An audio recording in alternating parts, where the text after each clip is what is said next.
Hi guys, welcome to Sim Raid YT, and today we'll be doing the dungeon map in the Dragon's Lair. Now with the Dragon's Lair, it gives you simple and you can get speed and lifesteal sets, some of the most important sets in the game. This makes it easier to build a dragon slaying champion team.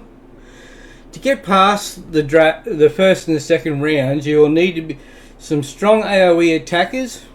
Then once you get to the dragon boss himself, you will want to place decreased defense and decreased attack debuffs on him, while having healer champions in your team and removing debuffs from your champions.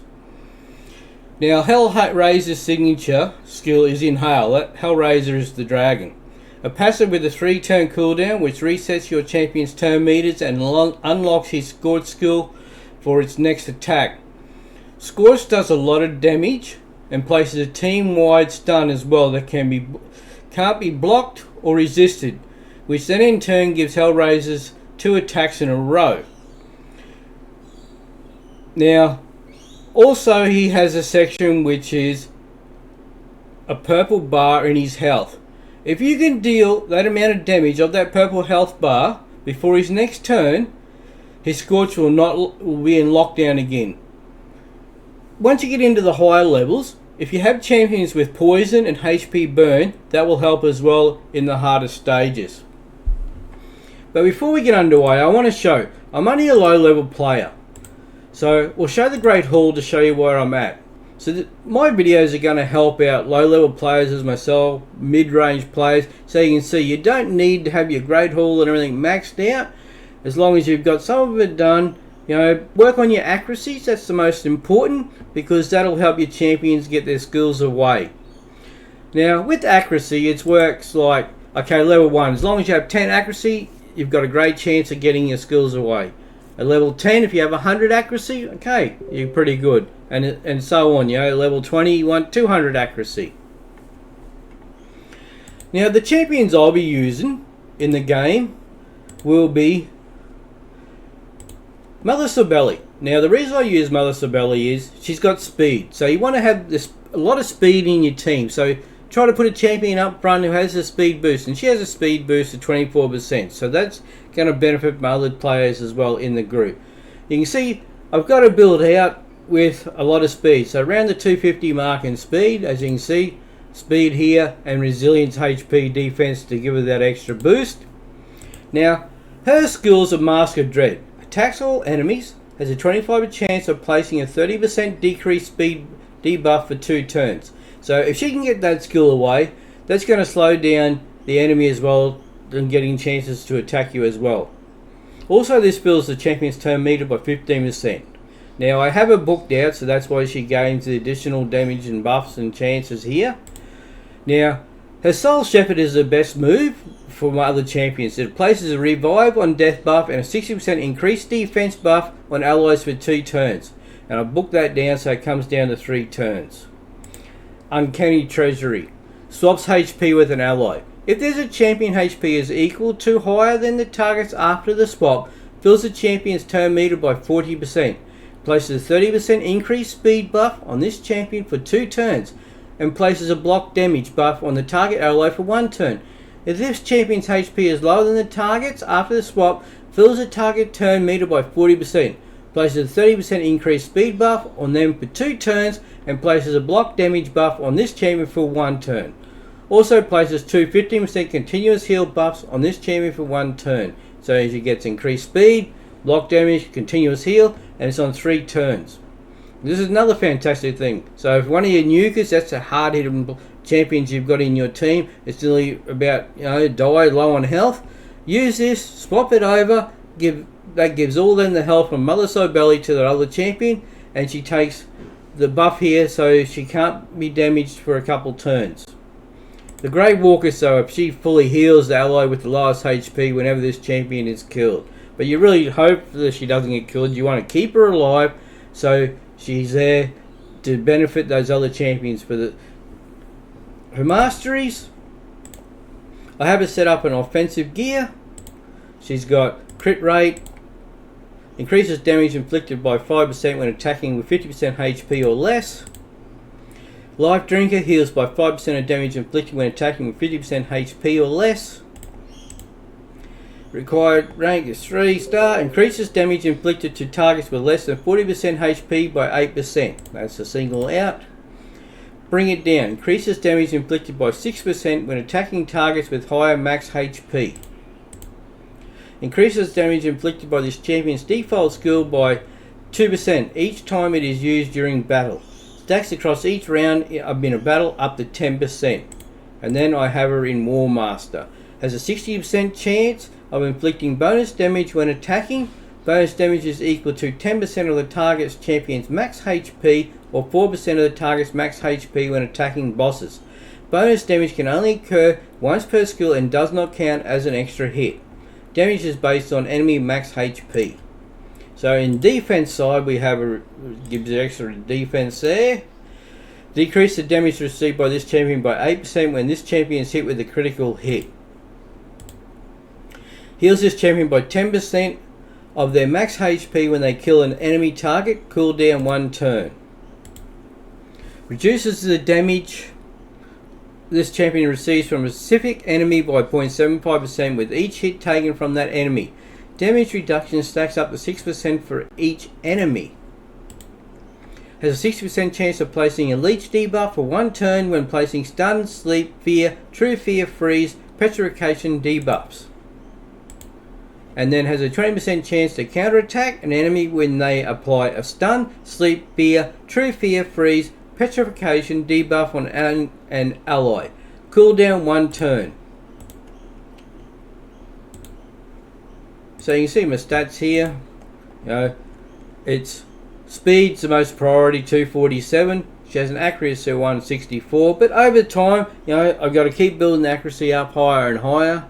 So that's the idea when getting the dragon. Once you can get into the higher levels of the dragon to get 4, 5, 6-star gear. Another champion we'll be using here is AOX. Now AOX, he has the benefit of he can do healing to your other champions as well, to your nukers, to help keep them alive.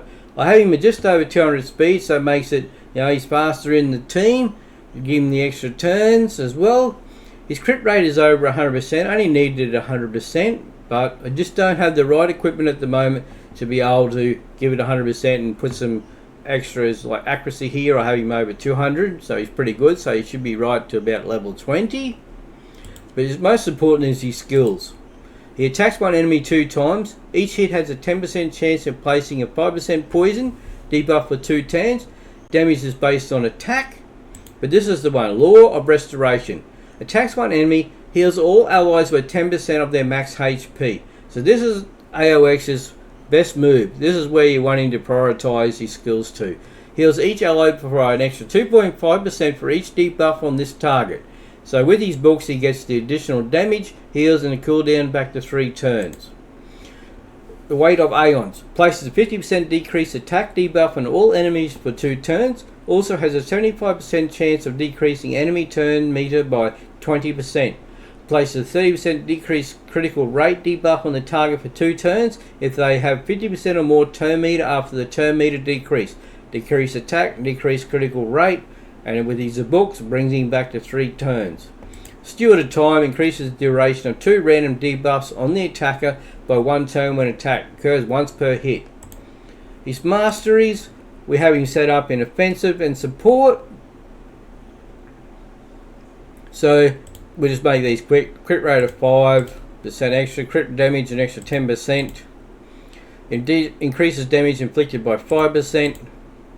Increases damage inflicted to targets with less than 40% HP.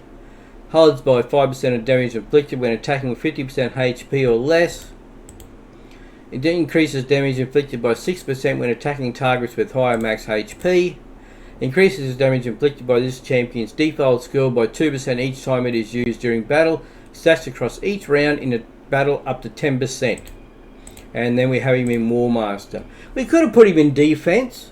It wasn't so much him doing attack to do damage here. He's more here just to heal and help with our other nukers to keep him alive. And then we have the support, accuracy, where increases accuracy by 20 when this champion has no skills and cooldown. The Swarm Smitter increases accuracy.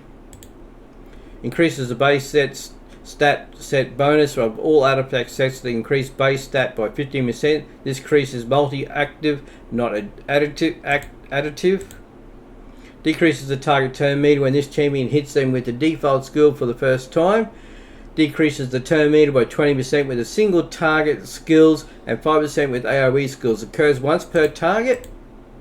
Increases the chance of placing any debuff from skills or attacks by 5%. It will not increase the chance of placing stun, sleep, freeze, fear, true fear, provoke, and petrification debuffs. Master Hexer has a 30% chance to extend the duration of any debuff cast by this champion by 1 turn. It will not extend stun, sleep, freeze, provoke, fear, true fear, bomb, or petrification debuffs. And his total stats, we have him at 202 speed, so he'll go second in the team. Mother Sibeli will go first, then AOX, and then we'll have our nukers come in behind. His crit rate's 124, so over time we'll get that back to about 100% and try to give him some extra damage or speed and accuracy. And as you see, the Great Hall, as we keep increasing our Great Hall, these stats here will improve as well. Our next champion will be one of our nukers, which is Solus. Now, Solus, we have him in some perception, which gives him the additional accuracy and speed, and we have him in speed as well. Now, his total stats, we have him at just at 100% crit rate, 102 to be precise, 156 damage, and 190 accuracy. So as we increase that Great Hall in the accuracy, it'll gain additional here, and then we'll focus on crit damage as well. His skills, Bewildering Blow. Attacks by an enemy, has a 35% chance of placing a stun debuff for 1 turn. Damage is based on defense. His Wave of Despair. Attacks 3 times at random. Each hit has a 75% chance to remove a buff. Places a provoke debuff for 1 turn if a buff is removed. Damage is based on defense. Reign of Terror. Attacks all enemies. Increases the duration of all debuffs on each target by 1. Then places a provoke debuff on all enemies for 1 turn. Places a shield buff on this champion for 2 turns equal to 30% of the damage inflicted. Damage increases by 10% for each debuff on the target. Damage is based on defense, so he has the shield and provoke, and you get the additional with the books, brings him back down to 4 turns. And then his Aurora skill increases ally defense and faction crips by 44%. That's if you're going to put him in the lead. Now the masteries here, we're in offensive gear and defense. The offense, we have crit rate, crit damage, increases damage inflicted to targets with less than 40% HP by 8%. Increases damage inflicted by 6% when attacking targets with higher max HP. Increases damage inflicted by 6% in the arena and 3% in all other locations for each enemy killed by this champion in battle. Stacks across each round in battle up to 12%. That's on the kill streak. And then we have him has a 50% chance of ignoring 25% of the target's defense. For skills that ignore defense, this 25% is addition to the amount ignored in the skill. We have increases damage inflicted by 8% for the first hit on each enemy, and increases damage inflicted to targets with stun, sleep, fear, true fear, freeze, petrification debuffs by 12%. In our defense, we have him with additional defense of 75. Decreases damage received from AoE attacks by 5%. Has a 50% chance to remove 1 random debuff from this champion when they lose 25% of their max HP or more from a single enemy skill. Reduces the damage this champion receives from a specific enemy by 0.75% with each hit taken from that enemy. Damage reduction stacks up to 6% for each enemy. Has a 50% chance to counter attack when this champion loses 25% max of their max HP or more from a single enemy skill, and has a 20% chance to counterattack an enemy when they apply a stun, sleep, fear, true fear, freeze, petrification debuff on an ally. Cooldown 1 turn. As you can see here, our total stats, crit rate is 102, speed 191, so this is what I'm saying, we have Mother Sibeli as a lead, AOX will come in second, and then we'll start smashing with our Our champions after that, critical damage 156 and accuracy of 190. So with 190 accuracy, he'll be good up to level 18, 19 at this stage. Our next champion we'll have in the team will be Royal Guard. Now Royal Guard at the moment, you can see I haven't really got him in sets or anything. He's only in perception to give him the accuracy and this little bit of extra speed. His speed is around the 191. His damage is 154 and accuracy of 209. Now over time we'll keep working on the crit damage to increase that. His skills: Razor Blade has attacks one enemy, has 50% chance of placing a 60% decreased defense debuff for 2 turns, decreases defense. I have him booked out as well. The Takedown attacks all enemies, damage increases according to the enemy max HP. So this is his big move, which he's going to do the most damage on. Damage is based on attack enemy max HP. His Hamstring attacks 4 times at random. Each hit has a 60% chance of placing a 30% decreased speed debuff for 2 turns.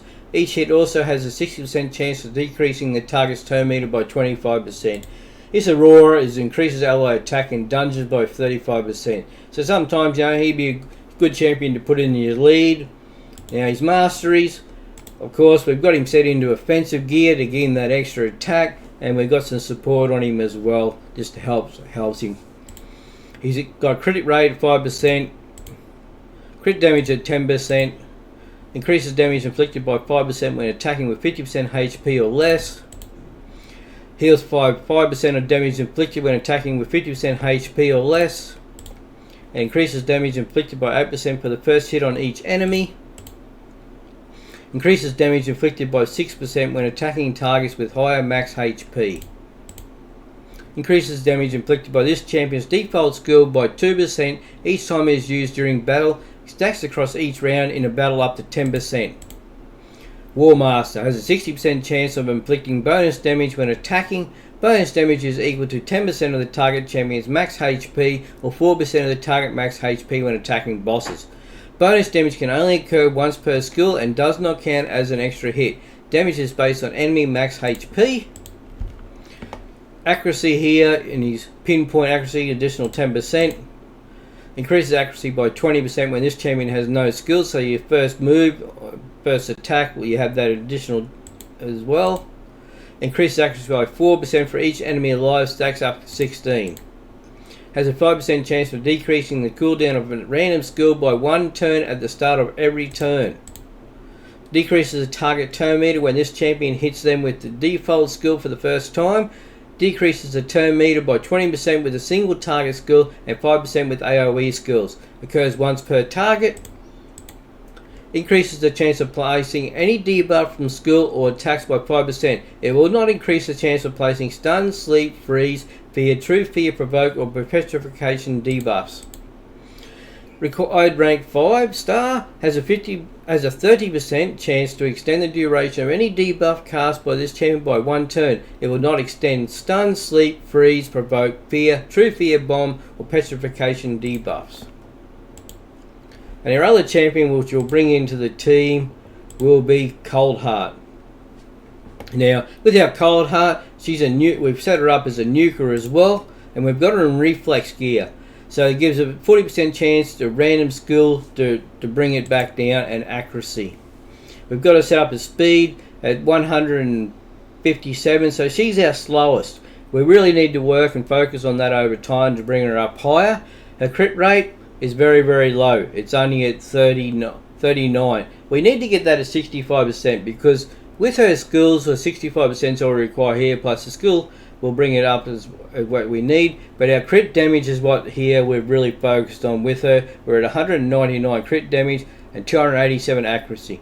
So at 287 accuracy, she'd be right to go right through to level 25. Wouldn't be a problem at all. We'll have a look at her skills. Attacks 4 times at random. Each hit has a 25% chance of placing a 100% heal reduction debuff for 2 turns. Damage 5% chances extra here. So that gives us 25% extra benefits there. Art of Pain. Attacks all enemies. Has a 30% chance of placing a 50% decrease attack, decrease accuracy debuff for 1 turn. Places a 5% poison debuff for 2 turns if the target is under a heal reduction. And the damage is based on attack. Decrease attack and poison here on 3 turns. But her main power is her Heat Seeker. Attacks one enemy. Decreases the target turn meter by 100%. Has an extra 30% chance of inflicting a critical hit. Damage increases according to the enemy max HP. But this turn meter by 100%, this is what makes Coldheart one of your best void champions in the game. Be able to turn that turn meter back down to nothing, and it's on a 4-turn cooldown. Her masteries, we have her set up in offensive gear, crit rate extra 5%, crit damage 10%, increases damage inflicted by 5% when attacking with full HP. Increases damage inflicted to targets with less than 40% by 8%.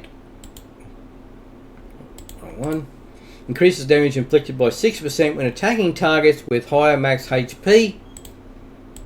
We've got increases speed by 6 for each enemy killed by this champion. Stacks across each round in battles up to 18. In speed, has a 30% chance of decreasing the cooldown of a random skill by 1 turn if the damage inflicted by a skill exceeds 30% of the target's max HP. Occurs once per turn. Next here, we have increases damage inflicted by 6% in the arena and 3% in all other locations for each enemy killed by this champion battle. Stacks across each round in a battle of up to 12%. Places a shield buff on this champion for 1 turn when this champion kills an enemy. The value of the shield is equal to 50% of this champion's max HP. Occurs once per turn. And then we have crit damage of 20%. I went with flawless for the extra crit damage. In support, we have accuracy at 10. Increases accuracy by 20 when this champion has no skills or cooldown. So that's your first turn. You will get that benefit. Increases accuracy by 4 for each enemy alive. Stacks up to 16. Decreases the target's turn meter when this champion hits them with a default skill for the first time. Decreases the turn meter by 20 when this single target skill and by 5% with AoE skill. Occurs once per target. Has a 30% chance to extend the duration of any debuff cast by this champion by 1 turn. It will not extend stun, sleep, freeze, provoke, fear, true fear, bomb and petrification debuffs. So you can see here our total skills. We have a 157 speed. It's something we want to work on to get higher up. Our crit rate, we need to really get to 65%. So as we get better gear, we'll look at doing that. And our crit damage 199%. So you know this is really, with her main skill, is really going to do a lot of damage when it works. And accuracy of 287, which is fantastic at this stage in the game. Okay, and we'll jump straight into it now, guys. That's how I just wanted to show you everything, how I have it set up, what we do, for these levels, being a low level player to what I can achieve in the game. What have we got here? Stage 5 this time, 3 to 4 star reward possibility and a cost of 10 energy. We'll be right with our same team, leading off with a 24% skill and Mother Sabelli. Give additional speed for the other champions as well, with our healer and our nukers in the back. We'll get straight into it. But just if you can, guys, like and subscribe on the videos channel.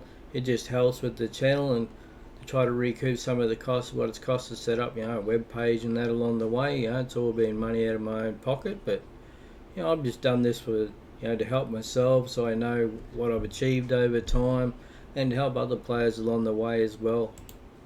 We've got a 3-star gear here, and we'll sell that. Okay, and that was stage 5 of the Dragon's Lair. Thank you, everybody. Hope you enjoy your day, and we'll see you next time.